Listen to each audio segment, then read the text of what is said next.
Siang ini kita akan bicara tentang 3 rahasia Allah. Ada yang sering menyebutkan 3 rahasia itu adalah yang pertama rezeki, yang kedua jodoh, yang ketiga kematian. Tapi yang menjadi pertanyaan penting adalah bagaimana cara kita memahami 3 rahasia ini. Walaupun 3 rahasia ini memang sudah ditentukan, sudah diatur, tapi tentu harus ada pemahaman yang lebih detail sehingga kita tidak salah memahami dari 3 rahasia itu. Yang pertama yang harus kita pahami ketika bicara tentang rezeki, jodoh, kematian adalah bahwa 3 hal itu sudah diatur oleh Allah Subhanahu wa taala. Rezeki, Allahu Akbar. Setiap manusia yang hidup, maka disitulah Allah sudah atur rezekinya. Bahkan bukan hanya manusia, makhluk. Selama dia hidup di dunia, maka Allah sudah atur rezekinya. Surat Hud ayat 6. Allah Subhanahu wa taala berfirman, A'udzubillahi minasyaitonirrajim. Bismillahirrahmanirrahim. Wa ma min dzabbatin fil ardi illa 'alallahi rizquha. Dan tidak ada makhluk yang melata pun. Artinya makhluk yang melata saja selama dia hidup di muka bumi sudah Allah atur rezekinya. Maka sebagai orang yang beriman, sebagai orang yang senantiasa menyerahkan, berpasrah kepada Allah dalam kehidupannya, sehingga benar keimanannya kepada Allah, dia meyakini bahwa rezekinya sudah diatur oleh Allah Subhanahu wa taala. Rezeki sudah tertakar, tak mungkin tertukar. Oleh karena itu, dia benar-benar yakin bahwa selama dia hidup, selama itulah Allah mengatur rezekinya dan Allah memberi rezeki kepada dirinya. Begitupun dengan jodoh. Kalau kemudian Allah memberikan takdir kepada kita untuk berjodoh dengan seseorang, maka kita akan benar-benar merasa yakin dengan seseorang yang hadir dalam kehidupan kita. Jodoh sudah tercatat, tak mungkin tersesat. Ketika Allah catatkan dia menjadi jodoh kita, maka insya Allah akan menjadi jodoh kita. Begitupun dengan kematian. Setiap kita sudah punya jadwal kematian masing-masing. Dan yang harus kita yakini bahwa setiap kita pasti akan mati. Suka, tidak suka, mau, tidak mau, pasti kita akan berjumpa dengan yang namanya kematian. Kullu nafsin dha'iqatul maut. Setiap yang bernafas, setiap yang berjiwa, setiap yang hidup, pasti dia mati. Dan kematian kita tentu terjadi karena izin Allah. Wa ma kana li nafsin an tamuta illa biidznillah. Sungguh kata Allah, ya, tidak ada manusia yang kemudian wafat, mati, meninggal illa biidznillah kitaban muajjala. Kecuali semua sudah dalam izin Allah, ketentuan Allah yang pasti akan bertemu dengan orang yang wafat dalam kehidupannya. Tapi tidak sampai di situ. Maka yang kedua, setelah kita meyakini bahwa rezeki, jodoh, kematian sudah ada dalam ketentuan Allah. Tapi ingat yang kedua, kita semua diperintahkan oleh Allah untuk berusaha meraih 3 hal itu. Rezeki tentu harus kita usahakan. Bagaimana cara mengusahakannya? Ini yang paling penting. Banyak orang yang gelisah dengan rezeki, tapi tidak banyak orang yang gelisah dengan cara dia mencari rezeki. Banyak orang yang sibuk mencari rezeki, tapi dia lupa kepada yang maha pemberi rezeki. Sibuk banting tulang, tulang banting, kaki di kepala, kepala di kaki. Rezekinya memang sudah ada, ya, tapi dia harus mengusahakannya. Wa allaisa lil insani illa ma sa'a. Dan tidak ada manusia mendapatkan apa yang dia peroleh kecuali sesuai dengan apa yang diusahakannya. Berarti apa? Pentingnya usaha, pentingnya ikhtiar, pentingnya bekerja. Sebagai bagian apa? Sebagai kewajiban dia kepada Allah Subhanahu wa taala. Allah yang perintahkan dia bekerja. Allah yang perintahkan dia berusaha. Jodoh gak bisa datang bim salabim abrakadabra, prok prok prok jadi apa? Gak bisa. Ikhtiar, bagaimana cara ikhtiarnya? Ta'aruf, saling mengenal, saling berkenalan, cari tahu siapa namanya, di mana rumahnya, bagaimana keturunannya. Itu ikhtiar. Begitupun dengan kematian.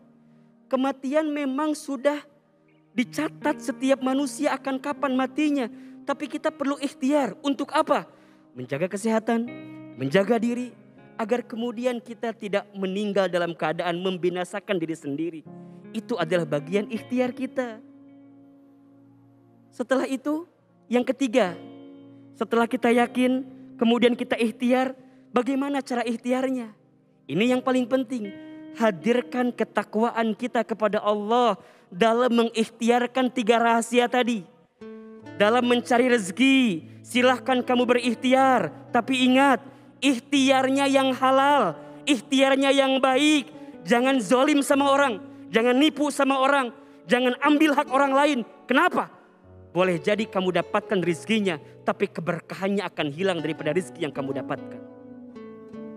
Karena mohon maaf, yang paling penting dari rezeki itu bukan jumlahnya, tapi berkahnya. Ini yang paling penting.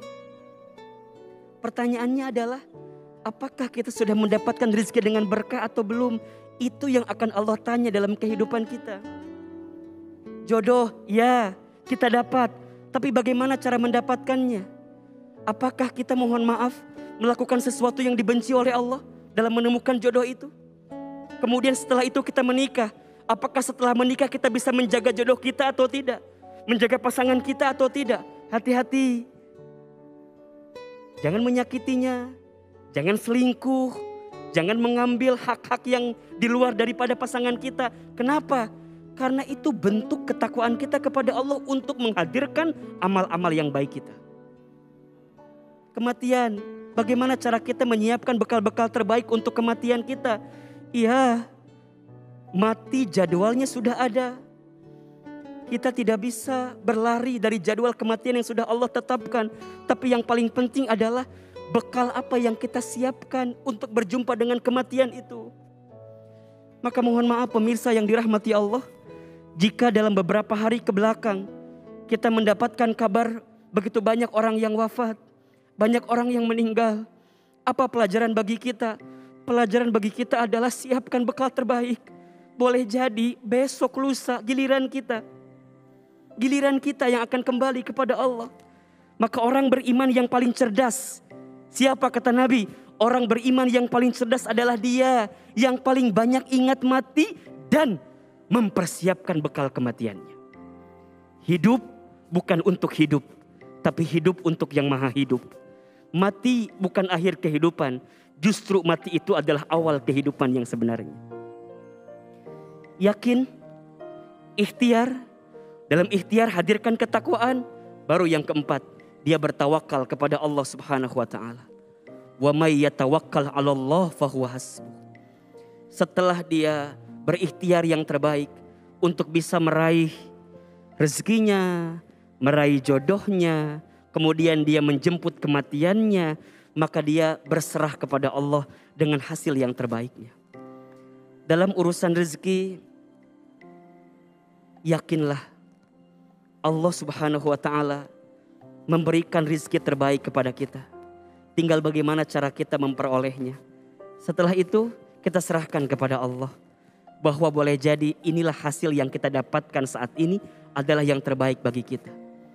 Dalam urusan jodoh, boleh jadi ada di antara pemirsa yang hari ini sedang menanti jodoh terbaiknya. Jangan sibuk mencari, tapi sibuklah untuk memantaskan diri agar kita bisa mendapatkan jodoh terbaik.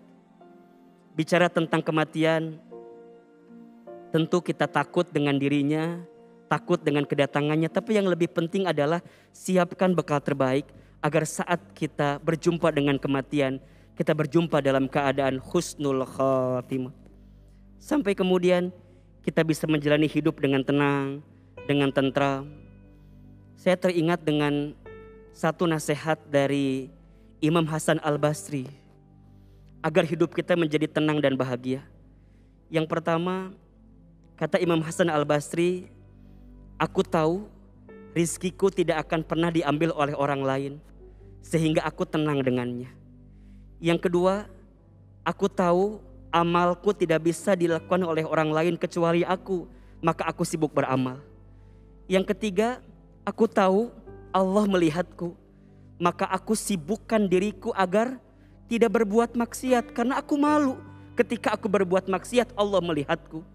Dan yang keempat, aku tahu kematian sedang menungguku sehingga aku siapkan bekal-bekal terbaik. Ketika nanti aku berjumpa dengan kematianku, aku siap dengan bekal-bekal terbaik itu.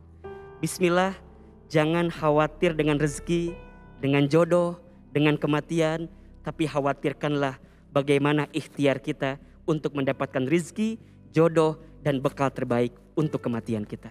Mudah-mudahan bermanfaat.